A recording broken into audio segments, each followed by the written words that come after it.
करेंगे दूसरी छत पे साथ ही रजब भट्ट यहाँ पे मौजूद है। मैं शुक्र जवाब देते हैं। ਉਹ ਜਿਹਾ ਐਂਕਰ ਜਿਹਨੂੰ ਅਰੇ ਰੋਟੀ ਨਹੀਂ ਖਤਮ ਹੁੰਦੀ ਹੈ ਮੇਰੀ ਗੱਲ ਪੁੱਛੇ ਬਗੈਰ मेरा नाम लिखे बगैर उसने सवाल किया फिर मैंने कहा जी आप पोलाइटली क्या मैं कोई इस पे जवाब नहीं देना चाहता वही बात है वो क्यों जवाब देंगे इस बात पे। ये एक तरह से कंट्रोवर्सी फैलाने की कोशिश की गई है और उनको थोड़ा आप कह लें कि इश्तियाल दिलाने की प्रोवोकेट करने की कोशिश की गई है उस एंकर की तरफ से।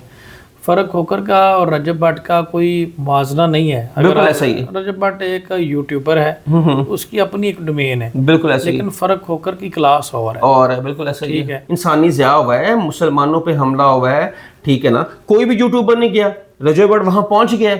रजब भट्ट ने कहा है कि जो फ़र्क खोकर है मेरे बड़े भाई हैं, हमारे जो इख्तलाफात थे वो ख़त्म हो चुके हैं। अस्सलाम वालेकुम, मेरा नाम हसन शहबाज और आप देख रहे हैं मेरा यूट्यूब चैनल। नाज़रीन, रजब भट्ट और फ़र्रुख खोखर के दरमियान एक कंट्रोवर्सी चल रही थी। उसके बाद फ़र्रुख खोखर रजब भट्ट के अंदर सुलह होगी, लेकिन एक यूट्यूबर ने, जैसा कि बसंत पे फ़र्रुख खोखर भी लाहौर आए थे अंदरून में बसंत मनाने और रजब भट्ट भी अंदरून में बसंत मना रहे थे, और किसी एंकर ने पूछा कि आप भी अंदरून में और रजब भट्ट भी अंदरून में, क्या आप रजब भट्ट के साथ आपका कोई पेचा वगैरह लगेगा। और फिर फ़र्रुख खोखर ने कहा कि मैं इस पर कोई जवाब नहीं देना चाहता। ये एक कंट्रोवर्सी दोबारा एक नाम निहाद एंकर फैलाना चाह रहा था, जबकि फ़र्रुख खोखर और रजब भट्ट की आपस में एक सुलह हो गई है। आए फयाज रामे साहब से पूछते हैं। और रजब भट्ट जो कल है वो इस्लामाबाद पहुंचे हैं, जो कि इमाम बारगाह में अफसोसनाक जो वाक़या पेश आया खुदकुश हमला जिसमें कई कीमती जानें ज़ाया हो गई हैं, और रजब भट्ट की इयादत के लिए इस्लामाबाद पहुंचे हैं। हमारे साथ एडवोकेट फयाज रामे साहब मौजूद हैं, इनसे सारा कुछ पूछेंगे। अस्सलाम वालेकुम। जी वालेकुम अस्सलाम। सर, जैसा कि 3 दिन का बसंत का फेस्टिवल था, उसके बहुत सारे पूरी पाकिस्तान से लोग लाहौर आए, पूरी दुनिया से लोग लाहौर आए। उस वहाँ पर फ़र्रुख खोखर एक बहुत बड़ा नाम, बहुत एक बड़ा नाम पाकिस्तान का, वो भी एक अंदरून में आए बसंत मनाने। रजब भट्ट भी उस टाइम अंदरून में थे। एक सहाफ़ी ने पूछा कि आप रजब भट्ट के साथ पेचा लगाएंगे क्योंकि आप भी अंदरून में हैं, रजब भट्ट भी अंदरून में है। तो फिर फ़र्रुख खोखर ने कहा कि मैं इस पर जवाब नहीं देना चाहता। जी, मेरी नज़र में तो ये एक तरह से कंट्रोवर्सी फैलाने की कोशिश की गई है और उनको थोड़ा आप कह लें कि इश्तियाल दिलाने की प्रोवोकेट करने की कोशिश की गई है उस एंकर की तरफ से। और इस पर मैं फ़र्रुख खोखर साहब को बहुत ज़्यादा अप्रिशिएट करता हूँ कि उन्होंने, वो एक सीनियर पॉलिटिशियन भी हैं, एक बहुत बड़ा नाम है सर। हाँ, उनका एक बैकग्राउंड है, उनके फादर का एक लेगेसी है जिसको लेके वो चल रहे हैं। तो फ़र्क खोखर का और रजब भट्ट का कोई मुआवजा नहीं है। बिल्कुल ऐसा ही है। रजब भट्ट एक यूट्यूबर है, उसकी अपनी एक डोमेन है, बिल्कुल ऐसा ही। लेकिन फ़र्क खोखर की क्लास और है बिल्कुल ऐसा ही ठीक है। और उसका कोई कंपैरिजन नहीं है। पहली बात तो ये, इन दोनों का कंपैरिजन करना ही बेवकूफ़ी है। और रजब भट्ट अपनी फील्ड का शेर है, वो अपनी एक लाइन का शेर है, ठीक है। दोनों ही अपनी अपनी जगह पे ग्रेसफुल हैं।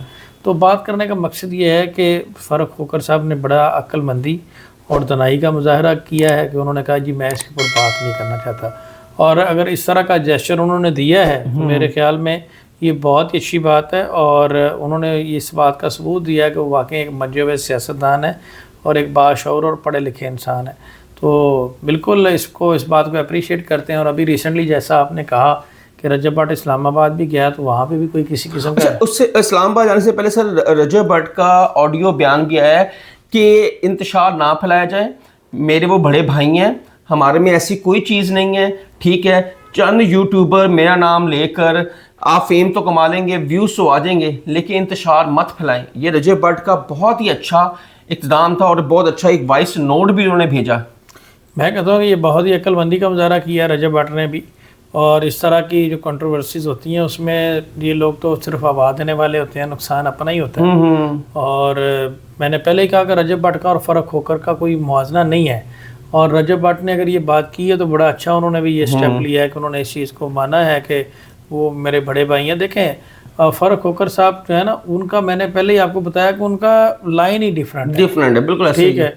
और पाकिस्तान में उनका एक इज़्ज़त है, मुकाम है, मर्तबा है जिसको इग्नोर नहीं किया जा सकता। कोई भी शख्स उसको नज़रअंदाज नहीं कर सकता। बिल्कुल ऐसा ही ठीक है। अभी आप देखें कि प्रेसिडेंट जरदारी साहब ने उनको तोहफे दिए, ठीक है। वज़ीर आला बलोचिस्तान उनको तोहफे देते हैं, ठीक। बात करने का मकसद ये है कि उनकी एक प्रोफाइल है, उनका एक पॉलिटिकल कैरियर है। तो रजब भट्ट जो है उसके साथ अगर कोई लोग तो सिर्फ इस बात का चस्का लेना चाहते हैं यार इनका कोई फटा हो, कोई फायरिंग शेयरिंग हो, हमारे व्यूज आए, हमारा ट्रेंड बने। अच्छा सर, रजब भट्ट इस्लामाबाद में अयादत कर रहे हैं, जो कि इस्लामाबाद में नाखुशगवार वाक़या है इमाम बारगाह में, और उसकी अयादत के लिए अब रजब भट्ट वहाँ पहुँचे हैं। क्या कहेंगे, इतना बड़ा सानिया हुआ और इसमें कई कीमती जानें ज़ाया हो गई। यार ये तो बहुत ही अफसोसनाक वाक़या हुआ है, इसमें कोई शक नहीं। और ख़ास तौर पे किसी भी इबादतगाह के ऊपर ऐसा करना, ये बहुत ही इसके लिए मेरे पास कोई अल्फाज ही नहीं है, ऑनेस्टली बात है। और यही वजह कि मैं इस पॉइंट के ऊपर कोई बात नहीं कर सका। हम बस उनके लवाहिकीन के लिए दुआ कर सकते हैं। और रजब भट्ट ने बड़ा अच्छा ये स्टेप लिया कि उनकी इजाज़त के लिए गया है, ज़ख्मियों की इजाज़त के लिए गया। तो ये बहुत अच्छा, ये मेरा ख्याल है कि हमारी गवर्नमेंट का ये काम था जो रजब भट्ट ने परफॉर्म किया है। और चीफ मिनिस्टर साहबा ने भी इस चीज़ की मजम्मत की है। उन्होंने अपनी तकरीबात सारी मनसूख कर दी पसंद के हवाले से, जो भी थी। मरीम नवाज साहबा ने भी इस मामले की बड़ी मजम्मत की, उनको भी हम बहुत ज़्यादा अप्रिशिएट करते हैं। बाकी मेरा सिर्फ यही है कि ये जो ज़िम्मेदारान है जिन्होंने ये इंसिडेंट किया है उनको कानून के कटहरे में लाया जाए और डेटरेंट थ्योरी अपनाई जाए और मैक्सिमम पनिशमेंट दी जाए। अच्छा सर, आप देखते हैं, आप भी कवर करते हैं, कोर्ट को कवर करते हैं, जब रजब भट्ट आता है आप भी वहाँ पे मौजूद होते हैं, कोर्ट के अंदर कमरा अदालत में मौजूद होते हैं। रजब भट्ट एक ब्रांड हो चुका है, ये आप मानते हैं सोशल मीडिया का।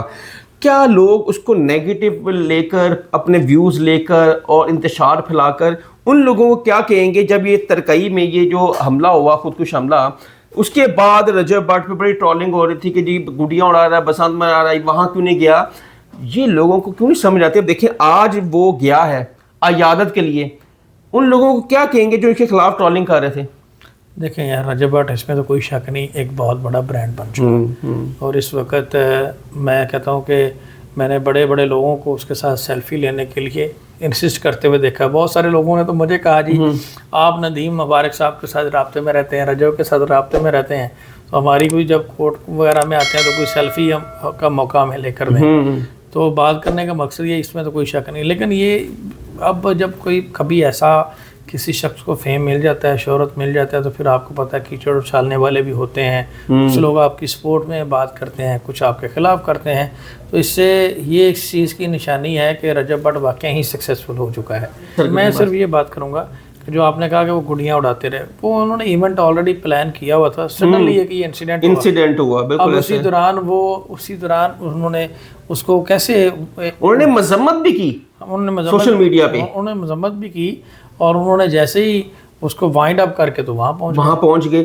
और लगे कई यूट्यूबर्स को जाना चाहिए था, इंसानी ज़िया हुआ है, मुसलमानों पे हमला हुआ है, ठीक है ना, कोई भी यूट्यूबर नहीं गया, रजब भट्ट वहाँ पहुँच गया। इसका मतलब रजब भट्ट के अंदर एहसास है, रजब भट्ट एक ब्रांड बन चुका है, उसको वो हर तरह नज़र देखता है। जैसे उसको टाइम मिला वो इस्लामाबाद में गया, इयादत की ज़ख्मियों के साथ, उनके लवाहिकीन के साथ मिला। अच्छा, रजब भट्ट पे भी जुए की तशहीर का इल्ज़ाम है, सेम डकी वाला केस है। क्या देखते हैं कि रजब भट्ट ने 16 तारीख को अब सेशन कोर्ट में पेश होना है, क्या कहेंगे, उनका केस कितना को मजबूत देख रहे हैं आप? मुझे तो लगता है उनके खिलाफ अभी तक कोई एविडेंस सामने नहीं आया, इन्वेस्टिगेशन ही नहीं कंप्लीट हो रही, महीने की डेटें बढ़ रही, कोई वीडियो सामने आ नहीं रही। अच्छा, तो कोई सबूत लाएगी एनसीसी तो फिर ही देखेंगे। अभी तो फाइल के ऊपर कोई चीज़ ही नहीं है, तो अभी हम क्या कह सकते हैं? अभी तो जस्ट उन्होंने एक फॉर्मेलिटी बनाई हुई है, ठीक है। अब उसमें देखते हैं कोई चीज़ लाते हैं तो फिर मुझे लगता है कि इसमें रजब भट्ट जो है वो उनकी बेल कंफर्म हो जाएगी और वो इस केस में क्लियर हो जाएंगे। नाज़रीन, ये थे हमारे साथ फ़याज़ रामे साहब। और जैसा कि एक सोशल मीडिया पे एक क्लिप बहुत ज़्यादा वायरल हो रहा है, उसके बाद रजब भट्ट ने जवाब दिया कि ताड़ा नाम, मेरा नाम लेते बगैर तानू व्यूज़ नहीं मिलते, आप कंट्रोवर्सी को बढ़ाएं मत, क्योंकि रजब भट्ट ने कहा है कि जो फ़ारूक खोखर है मेरे बड़े भाई हैं, हमारे जो इख्तलाफात थे वो ख़त्म हो चुके हैं, मैं अपना कमा के खाता हूँ, फ़ारूक खोखर साहब अपना कमा के खाते हैं, कोई किसी से नहीं डरता, लेकिन मैं उनके बड़े भाई जैसी इज्जत करता हूँ। लेकिन नाम नहाद जो एंकर्स हैं उन्होंने बड़ी कोशिश की फ़ारूक खोखर को कंट्रोवर्सी पैदा करे, कोई फ़ारूक खोखर ऐसा जवाब दे, लेकिन फ़ारूक खोखर ने ये बताया है कि वो बड़े शख्स हैं, बड़े ख़ानदान के इंसान हैं। उन्होंने बड़ी समझदारी से उन्हें कहा जी नो कमेंट्स। हसन शहबाज को इजाज़त दें, कमेंट सेक्शन आपके लिए अपनी राय का इजहार ज़रूर कीजिएगा। तब तक के लिए अल्लाह हाफ़िज़।